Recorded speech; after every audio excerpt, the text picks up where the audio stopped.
So, hi, I'm Maria Jacques, student of chemical engineering in the Universidad Iberoamericana in Mexico City, and I am passionate about the ocean and the environment.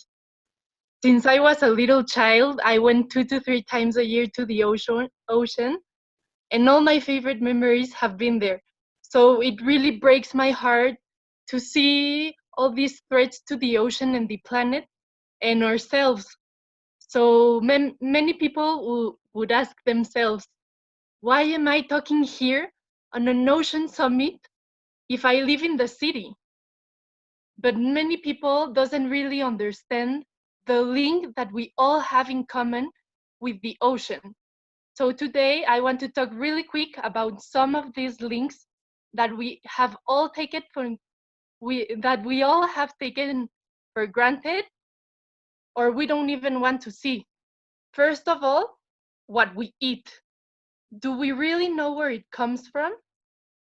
When you go to a restaurant and you eat a tuna sushi bowl, did you know that the bluefin tuna is an endangered species?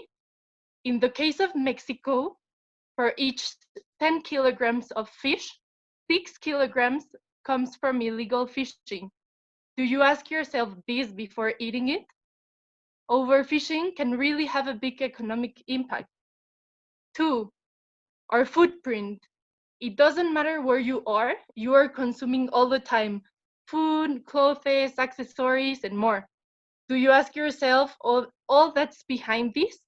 Water consumption, energy consumption, people producing it, transport, all these contribute to climate change and the excess of carbon dioxide in the atmosphere.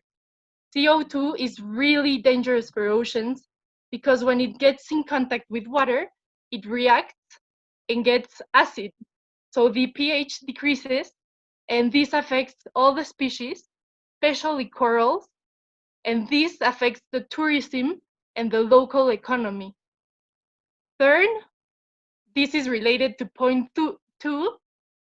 Do you think that you are really being clean by throwing your garbage in the dump?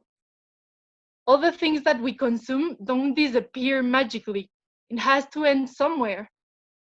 Maybe in an open air dumpster or in the ocean.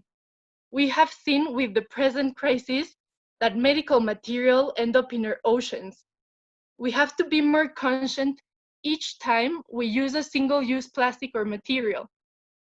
I could talk for hours about all these problems, but what I really want to say today is that we need the ocean. It's an important source of food and an amazing source of biodiversity. The expansion of protected areas for marine biodiversity and existing policies and treaties that encourage responsible use of ocean resources are still insufficient to combat the adverse effects. Individual change is fundamental, but collective change is even more powerful. So I thank Pop Movement and Pop Oceans for this incredible space and motivate us to find solutions because together we can. Thank you.